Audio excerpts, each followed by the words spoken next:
Hello, Chris Sexton with Team HeliPros. Welcome to my day 2 of my Goblin 700 build. I want to start with a correction. I posted the video of the unboxing yesterday on the forums, and someone was quick to point out a correction. I stated that the kit comes with a 20-tooth drive pinion. And while that's true, that's not the motor pinion. The 20-tooth gear is actually the helical drive gear that actually drives the main gear, but since this is a 3-stage drive, the pulley that the belt that drives the main gear is connected to is a 22 tooth, which is ideal for my setup. I did buy a 21 or 22 like I thought, thinking it came with a 20. I misunderstood. It's what I get for not thoroughly reading the instructions before ordering parts. No big deal. I'll hold on to them. May need them. Who knows? Someday I may change my mind about motors. Who knows? But just keep in mind, if you're going to run a 500 to a 530 kV motor and your ideal head speed is 2,000 to 2,300, the 22 is ideal. You don't need to buy anything extra. Moving on, we are going to work on the main frame tonight. Hopefully get far enough to get that drive assembly together and possibly even get the head together tonight. But we're going to start with where the instructions start, which is the carbon frame. I want to point out something real quick. I've already talked about how the manual is straightforward. They don't try to do 9 steps on one page. It's very easy to understand. But they take it one step further. Most manufacturers label the bags, label the parts. These guys took it a little bit further. Rather than just giving you the dimensions of the bolts you need for this step, it tells you what bag it's in, and then each individual bag is labeled the part number for that bolt. So I know that this thing calls for 1, 2, 3, 4, 5, 6 of these 2.5 by 5 millimeter cap screws, but it's part number HC128. Well, guess what? HC128. Those are the right bolt. I'm sure I could mic them. They'd be perfect. It's laid out. It's almost silly foolproof. I'm going to take a second and start working through things. This first step's got me putting what appears to be the battery tray and part of another part of the frame together. I'm going to go ahead and get my Loctite, my wrenches out, and complete these first couple of steps. When we come back, hopefully this thing will start looking like a frame. Alright, here we go. We've got one side of the frame complete. The next step has me putting the other main frame on, but I want to point something out real quick. This bird has front-loading batteries. They go in under the drive setup. One thing I really thought was cool, they give you 2 different paths for the screws on this battery tray. If you're using batteries that are 60 millimeter height or lower, you can use the upper hole to help keep the weight as close to the top of the axial CG as possible. In my case, my batteries are right at 60 millimeter. I'm using some big 5,000 milliamp 65C batteries. So I'm going to put them on the lower track, which is going to give me 64 millimeters of height, so I have a little bit of clearance. I'm going to measure and cut the excess off the main shaft. We'll talk about that later. But I thought for the couple of millimeters, just to be sure, that's well worth it. If you're running normal, some smaller packs, definitely run the higher path to keep the CGs high on the bird as possible. But I thought that was cool. Very straightforward build. Big 3x8 bolts holding the aluminum together. These are where the skids are going to go on. The ESC tray, which is also the nose of the bird. Nice beefy CNC cut aluminum. Good quality carbon, like we said before. The next step is going to have me complete the other half of the frame, and then I believe, yeah, go ahead and put the skids on. So when I come back, this bird will be sitting on its feet, and we'll be ready to start talking about the drive transmission, which I'm eager to do. Well, there it is. The bulk of the main carbon is together on the skids. It's still pretty flimsy up top. The whole transmission assembly completes the top here. Boom's got to come in the back, so it's still a little flimsy, but that's the bulk of the carbon. It looks fantastic. Give you some idea of scale. I mean, that's the whole thing right there. The green on the skids is giving you a hint of what's to come. That's great. Little plastic feet to protect the carbon if you're on the like landing on asphalt or whatnot, or on some kind of turf. Looks good. Going together very well. Nice little CF battery protection tray goes in there between the transmission. I guess it's presumably that would keep the belt from, if the belt were to break, from slapping the battery. That could be good, but looking good. Next step has me start pulling parts out for the transmission assembly. I am going to pour over those instructions extremely carefully, stopping for a video when I can, so stay tuned. Alright, well, moving on. pulling the transmission apart, I thought I'd take a second before I get too far and start looking through some of this stuff. I mean, this is a pretty intricate drive system. You got, this is the motor mount. This is the actual bulk of the drive. The transmission plate's also a beefy part of the frame. This stuff all kinds of goes together like so. And this is the gears and everything. Main shaft, secondary shaft all go through here. The belt stuff's hanging off back here. Motor goes on back here. This is just really nice. All this come apart. The bearings are in there already. This upper main bearing you do have to put in. I have not put the screws in yet. That's a serviceable bearing. So you can see that's has 3 screws to hold it in. Since it's not a captured bearing. So it's it's actually a bearing pressed into a plate, and the plate bolts to the top of the transmission assembly, so that you don't have to worry about the bearing coming out. That's really nice. The rest of the bearings are all captured, so they're just held in with a little green CA bearing retainer. But that's nice. Very high polished, good mill work.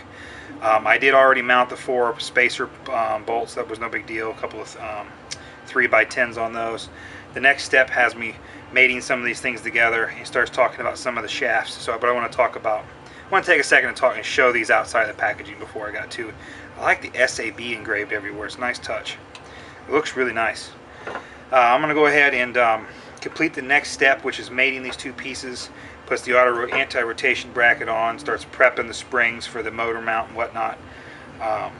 And then we will start talking about the gears. Alright. Bulk of the transmission's together, starting to look a little more realistic. This is the 20-tooth pinion that I was misquoting before. That's a helical cut driving the plastic main gear. It might be Delrin. Yeah, it looks like it's CNC Delrin. Holding up really good. Type of plastic, different material. Spins pretty free. The one-way bearing is actually built into this pulley, which is what's connected to the main motor. Hangs at the front here, and there's a belt on this. So there's your one-way. It does have you lubricate the one-way with some synthetic grease. Don't go nuts over tightening this pulley, otherwise it binds it. Shouldn't have any play, but you don't want to go nuts shoving up on there, preloading it. Makes it bind. Really, this is a no backlash mesh right there, so it's kind of tight on the high spots. There is a note in the manual that they expect that. They want this to be a no mesh joint, and give it 5 or 6 flights before it really starts spinning truly free. So we'll see. I'm sure it'll be fine. The bearings are all good though. Once you get past that high spot, it spins well. And then this pulley actually goes off the back through a pre-tensioner, kind of a little spring. Obviously you can tension the boom a little bit, but that's actually the belt. Runs right off the secondary shaft there. It's kind of for the tail. It's kind of neat. Next step has me putting the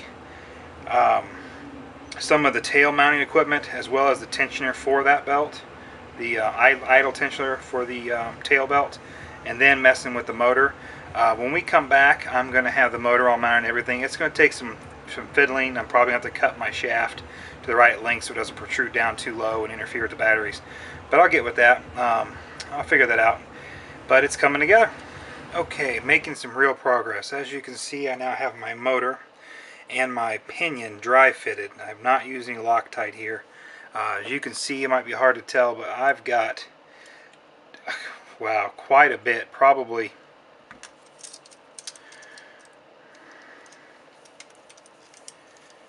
let's see, let's zero this out. I've got every bit of 7 or 8 millimeters on this, maybe 9, to cut off. And the reason you want to cut this extra off the motor is that's hanging down into the battery area, and if you have a crash, that can come up and puncture your battery. Also, it helps with clearance for the batteries. You know, I'm using these 5,000 milliamp batteries are pretty tall. So I will be, this doesn't get mounted until next to last, because you have to get the rest of the bird together and set the motor tension. So I will be taking this with me to work tomorrow to cut that off. So this will be the last time we see it in this video, but I did dry fit everything. Cut that off. I'm also going to grind a nice, good flat spot off for one of those set screws to bite against, just so it's maximum efficiency. Minimize the chance of the pinion slipping. But I just wanted to illustrate why you need to cut that off. On the transmission, this guy's basically done. The main gear is in. The one-way bearing is here, like I said, working fine. This is the pulley that drives the tail, and this is the tensioner for it. Now right now there's no tension on it. You gotta spin this around and preload it before you put the belt on. But that works pretty flawlessly. These are the nylon nuts that are used to hold the boom on. This screw right here is a stop, so it can't go too far forward. It's kind of neat. It goes together really well. The bearings are smooth. There's no axial play in the main shaft. It's solid. A little more complicated than anything I've used before, but not difficult by any means. I like it. It's going together well. Next, we're going to start playing with the main shaft. It wants me to go ahead and build the head and get the linkage and everything sort of assembled. So that's probably what we'll do next. I'm going to clear off my table a little bit, and when we get back, I'll have the head pulled apart and on the table, and we'll start looking it over. Alright, moving on to the head. This is actually one of my more favorite parts. I really like to get in there, make sure the bearings are greased well, head together nice and smooth, grease up the axle shaft or a feathering shaft, whatever you want to call it. Real quick run through. This is a pretty typical setup. All aluminum CNC dampeners already in there now. I'll make sure those are greased up really good, so this feathering shaft can move if it needs to. Pretty straightforward head design. Looks like it has a clamping action here and a Jesus bolt. 10mm feathering shaft. It's absolutely.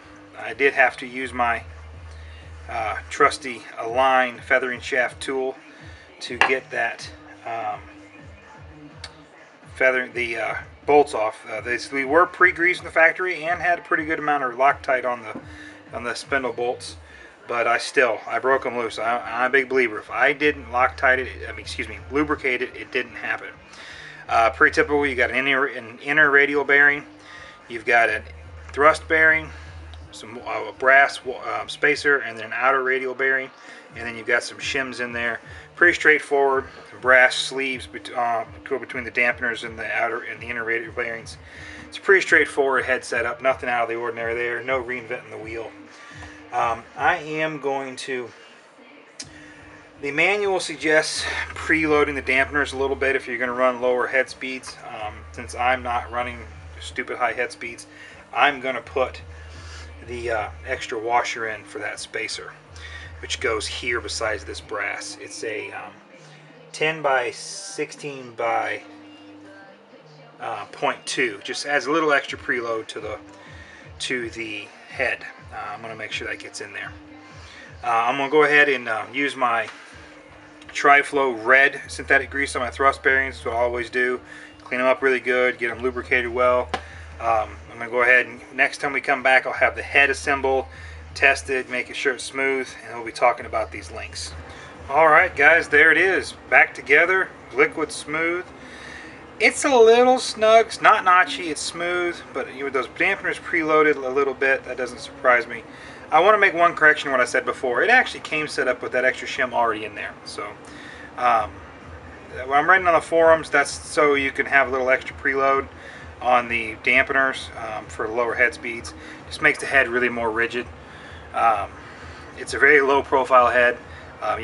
One step of the instructions actually has you measure the distance between the boom and the blade with under no load, so you want to make sure this head is rigid, but it should still be smooth at the same time. And I think I did a good job there. So now I'm going to move on. I'm going to go ahead and get the swash balls on the swash. Nothing spectacular there. The elevator swash is also the pin for the anti-rotation, so you've got a total of 4 balls and then a pin with a ball on it to put on here. Get those Loctited. I'm going to double check these little set screws, and the bearings are also Loctited and good. That Heim joint works really well. I like that. Swash is smooth. I don't seem to have any play in it. I think we're good. I'm going to go ahead and get the balls on that. And they give you a rough distance on these links. I've already been through the links, and I apologize for not taking pictures. This connection was actually already built and Loctited from the factory on both of mine, but I still recommend checking it. You just got some bearings and some spacers and Loctite on that. This has to spin free because that's the pivot point on the blade grip. And then this is actually a turnbuckle. So the link turns as well as the shaft turning inside there.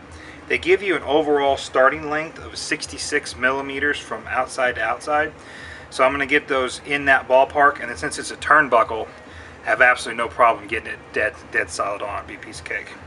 And while there is no rotor button on this heli, they do give you a hole in the top and some, so you can key it, make it nice and level. I'm going to use my trusty Rick Rohr's zero pitch tool to get that zero, but as long as that's square and that's square on those notches, that should be zero. It should be pretty easy to get zero on this bird. Alright, when we come back, I'll have the head done and we'll be starting to talk about the tail. Okay guys, I know I just said I was going to go ahead and start playing with the tail. I got the head together, links on, ready to go, SAB everywhere, milled again. Like I said, I love it. Head's in good shape. Swash plates together, everything's Loctited, moving free again, no play in this swash. I think I'm going to be good there. I'm going to go ahead and call it here. I'm trying to keep these videos a little shorter. The last build, they were 30-35 minutes long a piece. They were hard to watch, I know it. Appreciate you guys toughing through them. So I'm going to cut it there for tonight. We got a lot done. The bulk of the mainframe is together, the transmission is together, the head is together and Loctited. I'm taking the motor assembly with me to work tomorrow. Get the guys to cut that off for me. Tomorrow we will do the tail, and the boom is already built, so really all you gotta do is build the tail box and get the belt on. It's a piece of cake. And then we start playing with electronics. So tomorrow we're going to get into the fun stuff. Tomorrow's video will be mounting the transmission, mounting the boom, building the tail box, and start mounting electronics. And then Friday night's video will be probably the electronics wiring and final setup. It's looking like it's going to be a 4-video series, possibly 5. We'll know. I'm shooting for Saturday Maiden. There's a fun fly on Saturday. I'm hoping to get it in the air by then. At the very least, I'll have the airframe with me for people to see. But I appreciate you guys sticking through it, and talk to you later.